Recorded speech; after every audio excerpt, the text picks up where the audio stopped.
lupa sebelum nonton video ini baca basmalah. Bismillahirrahmanirrahim. Alhamdulillah nahmaduhu wa nasta'inuhu wa nastaghfiruh wa na'udzu billahi min shururi anfusina wa min sayyiati a'malina. Man yahdihillahu fala mudilla lahu wa man yudlilhu fala hadiya lahu. Ashhadu an la ilaha illallah wahdahu la syarika lahu wa ashhadu anna Muhammadan abduhu wa rasuluh.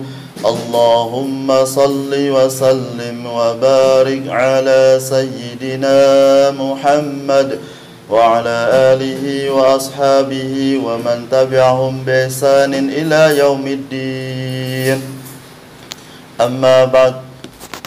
فيا أيها الناس أوصيكم وإياي بتقوى الله فقد فاز المتقون. قال الله تعالى في القرآن الكريم أعوذ بالله من الشيطان الرجيم بسم الله الرحمن الرحيم والعصر إن الإنسان لفي خسر إلا الذين آمنوا وعملوا الصالحات وتواصوا بالحق وتواصوا بالصبر. Sadaqallahul azim. Hadirin sidang Jumat rahimakumullah.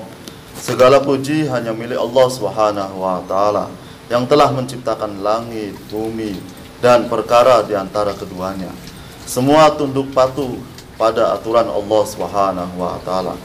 Begitu juga kita sebagai manusia adalah ciptaan Allah Subhanahu wa taala, ciptaan yang paling mulia, sebaik-baik ciptaan Allah Subhanahu wa taala. Dalam kehidupan manusia di dunia ini ada aturan-aturan Allah. Apabila kita gunakan, ikut tertibnya, maka Allah Subhanahu wa taala akan menjadikan kita sebagai orang yang sukses. Dalam perkara-perkara yang sudah Allah tentukan, itu pun kita diwajibkan untuk menunaikan syariatnya.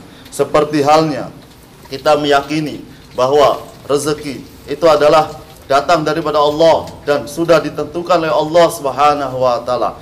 Manakala ada orang yang dia berkeyakinan benar tapi dengan syariat yang salah, maka dia berdosa. Dia ada pekerjaan di depan matanya, bahkan lowongan kerja, dan dia mampu untuk bekerja, tapi dia katakan, mohon maaf, saya tidak mau bekerja, Allah sudah menjamin rezeki saya, maka dia termasuk orang yang berdosa. Begitu juga kematian, itu sudah ditentukan oleh Allah Subhanahu wa taala, dan dia tahu dan meyakini, tapi dia tidak menjalankan syariat yang Allah Subhanahu wa taala berikan dalam kehidupan dunia ini.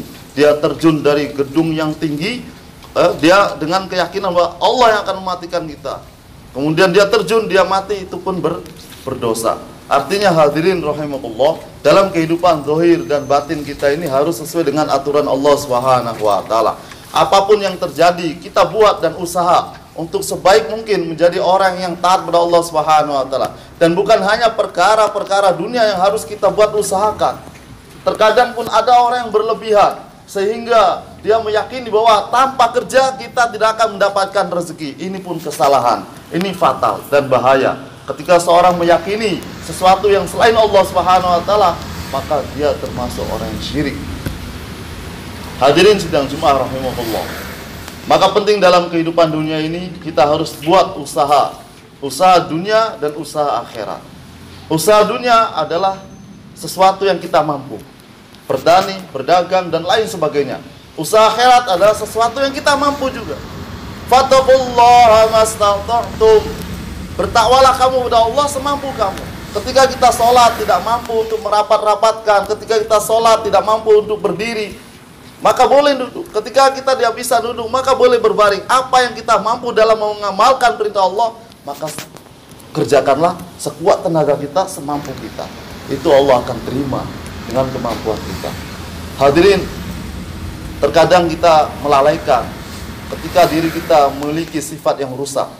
Sholat malas, kemudian amal-amal agama malas, bahkan iri, dengki dalam hatinya, tidak mau diperbaiki, tidak mau disempurnakan supaya hilang. Sehingga banyak dari kawan-kawan kita, saudara kita meninggalkan sholat biasa saja. Gibah, bicara kejelekan orang lain biasa saja. Kenapa? Karena dia tidak ada usaha, tidak ada memikirkan bagaimana dirinya berubah. Hadirin sidang Jumat rahimakumullah. Masalah hidayah pun dari Allah. Allah yang menentukannya. Tapi baginda Rasul sallallahu alaihi wasallam tidak henti-hentinya berusaha, berpikir dan bergerak, mendakwakan bagaimana setiap manusia kenal dengan Allah dan mendapatkan hidayah dari Allah Subhanahu wa taala. Suatu ketika Bilal bin Rabah radhiyallahu anhu ketika masih musyrik kafir, dia seorang budak. Hari-hari dia giling gandum. Kemudian Nabi malam pertama membantu Bilal. Bilal, kamu istirahat saja. Kemudian Nabi menggiling gandum sampai selesai. Kemudian pulang. Bilal sudah tertidur. Hari yang kedua begitu juga. Bilal, kamu istirahat saja. Biar saya menggiling gandum. Ini usaha Nabi SAW bagaimana manusia dapat hidayah. Kemudian hari yang ketiga. Hari yang ketiga Bilal penasaran, ini apa maksudnya Tuhan ini. Maka dia duduk, tidak tidur. Sampai selesai baginda Rasul mau pulang dipanggil, wahai Tuhan, tunggu sebentar. Kenapa gerangan? Anda membantu saya setiap malam. Apa maksudnya? Apa keinginannya? Wahai Bilal, kamu tahu Muhammad? Wah iya, viral itu, terkenal. Dia orang gila, ngaku nabi, tukang sihir, macam-macam kejelekan disebutkan. Karena orang-orang masyarakat Quraisy ketika itu memviralkan. Sehingga baginda Rasul dengan tersenyum, wahai Bilal, ketahuilah itulah saya. Bilal langsung tercengang, engkau Muhammad? Iya. Kalau begitu saya masuk Islam, karena tidak sesuai dengan ucapan-ucapan masyarakat. Begitu baiknya. Itulah usaha Nabi, bagaimana manusia bukan hanya dengan kata-kata saja orang mendapatkan hidayah, bahkan banyak dengan asbab ikram, dengan sebab memuliakan, dengan akhlak. Orang Yahudi senantiasa ya orang tua bawa kayu, Nabi menolongi. Kemudian orang tua ini terus ngoceh, wahai anak muda, hati-hati. Di sini kota Mekah ini ada orang yang namanya Muhammad. Dia ngaku nabi, tukang sihir. Kalau kamu dekat saja dengan dia nanti kena sihir. Hati-hati, bahaya. Sampai nyampe rumah Pak, dijelek-jelekan, tapi Nabi tetap tenang dan tersenyum. Begitu juga Nabi mensuapin orang Yahudi di pinggir jalan yang pas mau masuk ketika itu pasar, ya, senantiasa menyuapinya. Dia buta dan dia pun selalu menjelekkan Nabi Shallallahu Alaihi Wasallam. Maka ketika Nabi Shallallahu Alaihi Wasallam meninggal, wafat, maka Khalifah Abu Bakar radhiyallahu anhu pun dilantik menjadi khalifah.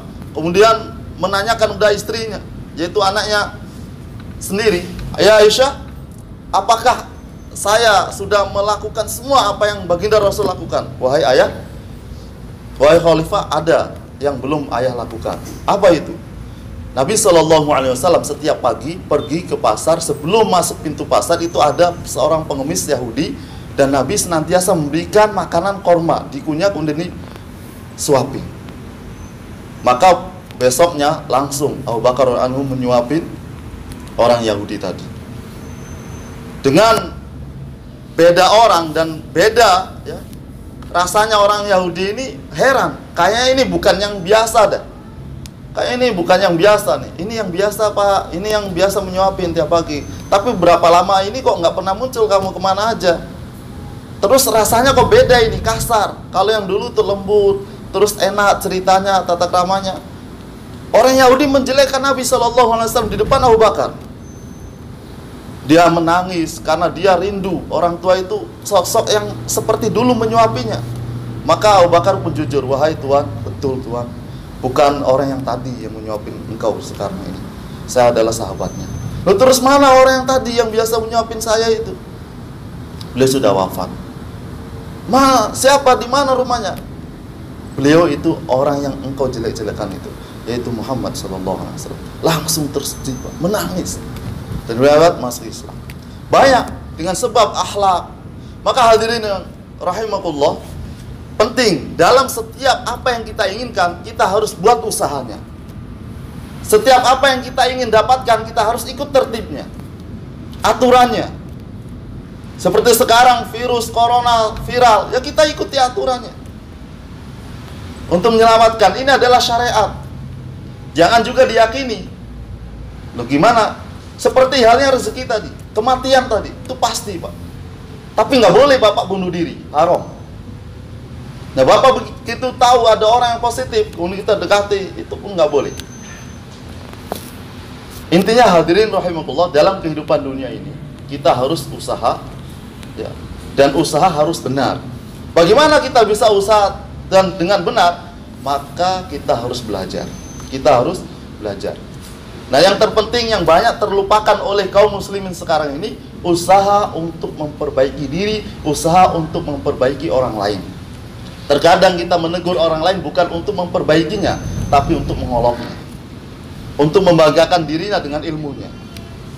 Na'udzubillah. Semampu kita, kita berjuang meninggalkan maksiat, kita berjuang menghilangkan maksiat semampu kita. Pernah suatu ketika zaman kerajaan,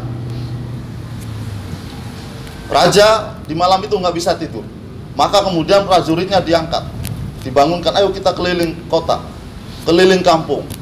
Setelah keliling kampung, dilihat rakyat, ada yang ke pasar, ada yang lalu lalang jalan. Kemudian dilihat ada mayat di pinggir jalan. Wahai tuan, ini mayat si fulan, siapa ini namanya? Wahai bapak-bapak, nggak usah diurus itu adalah mayat pezina dan pemabok, nggak usah diurus, biarkan aja di situ. Ada lagi ibu-ibu sama bapak mau pergi pasar, bawa sayur, ditanyakan lagi, Pak ini ada mayat, biarkan aja Pak, itu mayat pezina, orang banyak dosa, nggak usah diurus. Maka akhirnya datang lagi lewat, tanya, Pak ini orang, ini siapa namanya, di mana rumahnya, biar saya antar sana. Nggak usah diurus Pak, itu orangnya di sana tuh, rumah pojok sana. Akhirnya raja dan prajurit membawa mayat tersebut, mendatangi rumahnya. Diketuk, ternyata ada seorang wanita. Assalamualaikum. Waalaikumsalam. Silakan, ada apa Pak? Ini Bu, betul ini suami. Menangis Pak. Betul Pak, ini suami saya.